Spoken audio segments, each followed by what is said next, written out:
Welcome everyone. So today I'm very happy to have with me here Noelle, who is an expert on marine conservation. And Noelle, I was reading some of the comments about an article about seawalls. I found it really insightful. Could you share with us a bit about what this article is about and also what are some of your comments on it? Okay, sure. So the article was about a relatively new project called the Living Seawalls project, which is launched in Sydney Harbour and has since reaped tremendous results.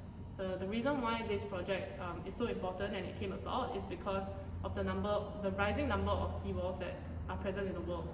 Sydney Harbour alone has lost about 90% of its natural coastal defences, such as sand, mudflats and oyster reefs.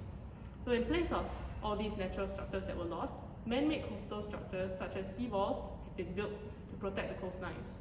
And Associate Professor Melanie Bishop, who is co-leading the project, has also mentioned that the amount of seafloor that has been modified by man-made infrastructure is more than the amount of seafloor that holds natural mangroves and seagrass forests. However, the downfall of our man-made seawalls is that most of them have steep gradients and are flat, smooth surfaces. And the problem with that is that marine plants and organisms are unable to find shelter and protection from predation or environmental factors, which leads to a loss of marine life in the area. And this is where the living seawalls come in. So the goal of this project is to increase the complexity of seawalls so that marine organisms are able to live in them. And the research team from Macquarie University 3D printed different kinds of habitats with eco-friendly concrete to make panels that are attached onto the seawalls.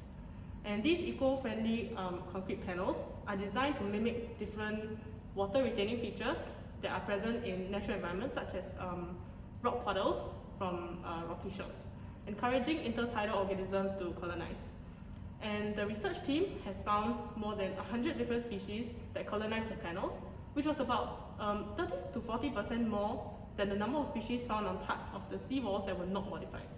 And they concluded that the panels can house up to 3 times as many species as a smooth seawall can. So the results of the project seem quite promising. Yeah, Noelle, thank you so much for your comments. I really found it very insightful. Just hearing from you, it seems like slope gradient is quite an important factor, determining where biodiversity is going to settle in terms of intertidal environments. Just curious, is there any project that is showing whether there are certain kinds of biodiversity that are being favoured on these living seawalls? Maybe under certain taxa that are not being found on the seawalls, the living seawalls. Okay, so yes, the slope gradient is a very important factor in influencing biodiversity, and this is because many natural coastal environments typically have a very gentle slope, allowing for certain marine organisms to grow on, such as algal turfs, and which are important for the health of the marine coastal ecosystem. And currently it has been reported that the habitants of the living seawall panels are mostly barnacles and oysters, which are filter feeders, so their presence increases the water quality in the area. And the living seawall panels are designed to mimic components found in rocky shores, such as the rock puddles, right? So I believe that other species that could have been found in the area would resemble the species composition of the rocky shore environments, rather than the ones found in the sandy beaches or mangroves or mudflats. Yeah. And while we still don't know much about the exact species composition of those found in the living seawall panels, there's a possibility that a large portion of them could be similar to those found in Australia's shellfish communities, which consist of oysters and mussels. And this is because Australia used to have many thriving shellfish reefs that could be found in over 200 locations, but now only 10% of them remains.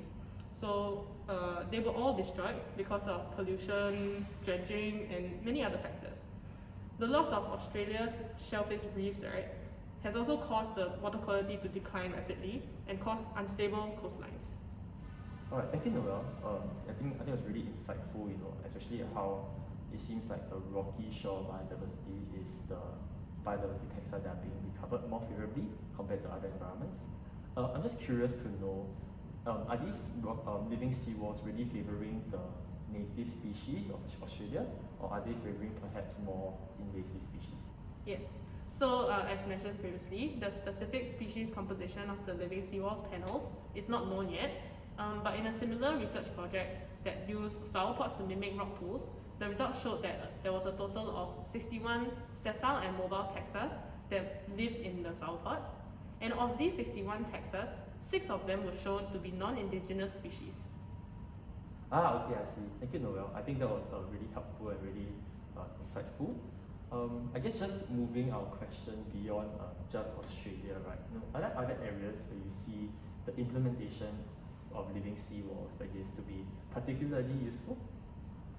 So currently, the panels are not only installed in Australia, but in places such as Wales and Singapore as well.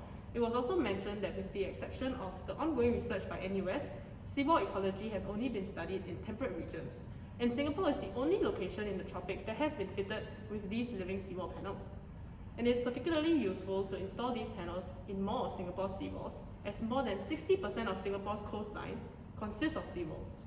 And I believe that these living seawall panels should be implemented in more tropical areas that have abundant seawalls and to build on the research in the tropical context. Alright, thank you, Noelle. Yeah, I mean, that was really insightful, right? And I think, as you mentioned, right, seawalls in the tropical areas really are quite understudied. I mean, it just recalls to mind, right, in Singapore, how so much of the coastline is really bordered by seawall. You mentioned something about mangroves previously, and again, just linking back to Singapore, right, how Singapore really just has only a few scant mangroves left, with most of the area covered by seawall. And you said that mangroves are actually really a viable solution to combat rising sea levels, but they do require this long period of time to grow. So perhaps what are some ways that we can mitigate this drawback, or would a hybrid solution of natural and artificial methods be a better answer? Okay. So the problem comes when we think that artificial solutions are the only solutions to our problems such as rising sea level and climate change. However, it's evident that natural environments are actually better at combating the rising sea levels in a more sustainable and long-term way.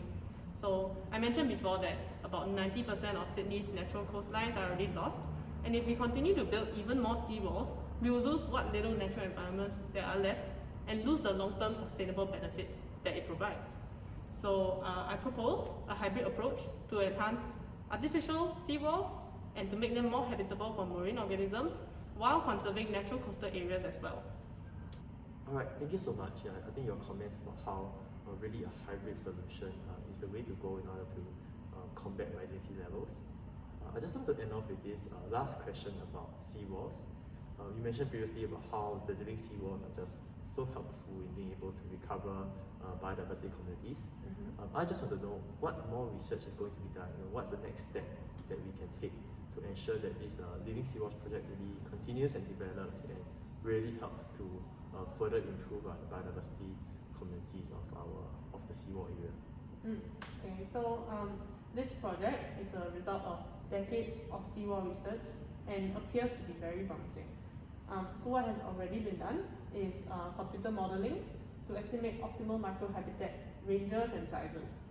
And more research has to be done to conclude which combinations of panel designs would better suit the needs of marine organisms in different areas.